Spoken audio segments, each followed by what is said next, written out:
Assalamualaikum warahmatullahi wabarakatuh. Bismillahirrahmanirrahim. Di video kali ini kita akan coba membahas satu ayat dalam Mashaf Henok atau buku Nabi Idris alaihissalam atau buku yang disandarkan kepada beliau. Juga sedikit kita akan bahas tentang gramatika dan juga leksikon dalam ayat ini yang terkait dengan bahasa semitik lainnya, diantaranya bahasa Arab, bahasa Ibrani, dan bahasa Suryani. Kita bacakan ayat pertama ini.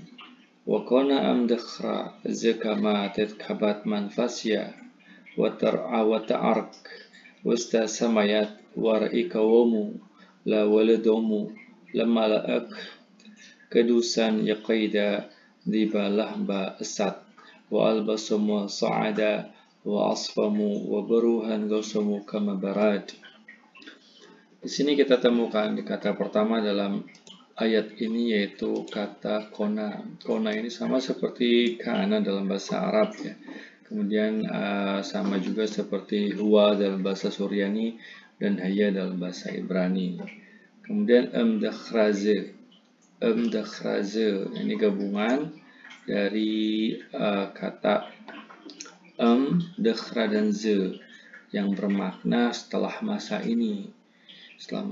Kemudian kama ini sama seperti bahasa Arab ka atau kama. Kemudian di sini kita temukan kata kerja atau verba yang dibaca tetkabat.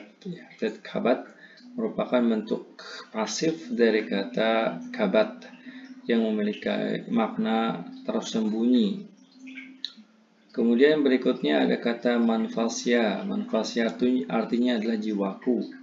Di sini ada huruf ya yang menunjukkan dalam bahasa Arab kita kenal dengan dhamir mutakalim wahdah yang menunjukkan kepemilikan atau possessive orang pertama tunggal. Kemudian wa tar'ag, wa ini sebagai conjunction atau kata penghubung wa tar'ag. Kemudian ada kata di sini ta'arg ya, ta'arg. Nah, dari kata arag yaitu dalam bahasa Arab araja, artinya naik ke langit ya, naik ke arah langit. Kemudian wasta di sini sebagai preposisi atau kata depannya wasta ke arah, naik ke arah. Di sini ada kata semayat ya. Semayat merupakan samayat maksudnya merupakan bentuk jamak dari kata semai atau samai yang berarti langit. Jadi di kalimat ini yang telah dibacakan tadi merupakan menjelaskan tentang Henok yang pernah diangkat ke langit ya, kemudian kita bacakan lagi.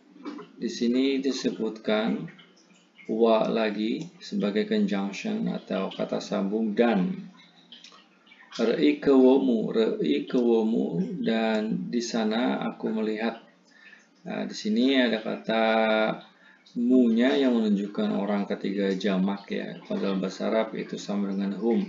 Dan sana aku melihat mereka. Ra'ikamu asalnya adalah kata ra'iku, artinya aku melihat. Ra'iku, aku melihat, dan ditambahkan subjek suffix objektif mu, ra'ikawamu. Nah, di situ juga terjadi metatesis ya. Metatesis sehingga ada huruf waw yang muncul di antara kedua kata tersebut. Kemudian apa yang mereka lihat? La waludomu. Nah, di sini ada la waludomu. La waludomu lain sebagai penanda objek ya dalam bahasa Gawas. Penanda objek yang sifatnya definite ya atau ma'rifat. Dan di sana aku melihat anak-anak ya, aku melihat anak-anak. Di sini kata walud ya, waludomu asalnya walud artinya jamak dari kata wald, bentuk tunggalnya wald, sementara dalam bentuk jamaknya adalah walud. Kemudian digabungkan dengan orang ketiga jamak, jadi wuludumu itu anak-anak mereka. Kemudian di sini ada lagi kata di sini artinya atau dibaca malaakt ya, mala ini panjang ya. Malaakt, la malaakt itu para malaikat. Malaakt merupakan bentuk jamak dari kata malak. Malakun atau malaikat dalam bahasa Arabnya. Kemudian ada kata kedusan. Kedusan adalah bermakna suci. Dia merupakan bentuk jamak dari kata kedus. Kedus, nah dalam bahasa Gaas itu sebagai bentuk jamak itu ada yang tambahkan kata an, kedusan, artinya yang suci, malaikat-malaikat yang suci. Kemudian yaqaidu. Nah, yaqaidu ini subjeknya adalah para malaikat. Para malaikat artinya menginjak ya. Ya, diambil dari kata keda, menginjak. Kemudian diba yang di atas ya. Qala dalam bahasa Arabnya. Kemudian apa yang mereka injak itu lahba. Diba lahba, menginjak bara. Ini sama seperti lahab dalam bahasa Arab ya, lahba. Kemudian juga bisa berarti bara. Kata ini lahba itu asalnya ada dibacanya lahab. Lahab seperti itu ya. Nah, kenapa dibaca lahba? Dibaca fathah akhirnya karena dia sebagai bentuk konstruk atau idofat dengan kata setelahnya, yaitu esat ya. Esat itu artinya api. Jadi ini dibacanya menjadi fathah gitu ya. Jadi lahba esat bara api. Jadi para malaikat itu menginjak bara api. Kemudian albas ini bentuk jamak dari kata lebs. Nah, jadi dalam bahasa Gaas itu ada juga yang dikenal dengan jamak taksir. Artinya jamaknya tidak beraturan ya. Ada yang kadang dia tambahkan akhiran an, ada juga yang mengikuti pola yang berbeda seperti albas jamak dari lebs yang artinya pakaian. Pakaian mereka itu para malaikat itu sa'ada, artinya putih ya. Sa'ada ini huruf sa'ad. Sa' dalam bahasa Arab ya, sa'ada putih. Kemudian di sini ada wa'asfamu dan jubah mereka, jubah para malaikat itu katanya di sini disebutkan wabaruhan dan juga mereka itu beruhan, bercahaya. Dari kata burhan ya, dalam bahasa Arab sama kata burhan, artinya bercahaya. Tapi di sini menjadi adjektif. Dia diatafkan atau disambungkan ke kata kedusan.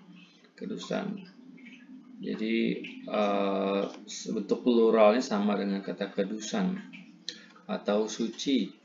Kemudian di sini ada tulisan wa gasomu, tidak ada wa-nya. Gasomu di sini gassa itu artinya wajah. Gasomu, wajah-wajah mereka itu kama, katanya kama seperti di sini ada kata barat ya. Bardun dalam bahasa Arabnya itu salju. Jadi ayat pertama ini menerangkan tentang malaikat atau tentang Henokh yang diangkat ke langit, dan di sana ia melihat para malaikat yang memakai baju-baju putih, kemudian dengan wajah bercahaya dan putih seperti salju, itu menginjak bara-bara api. Ini nggak tahu apakah bara api ini menggambarkan neraka atau apa. Tidak ada syarah penjelasan dari kitab ini ya. Nah, jadi ini sedikit gambaran tentang isi kitab Henokh gitu ya. Baik, semoga video ini bermanfaat. Wassalamualaikum warahmatullahi wabarakatuh.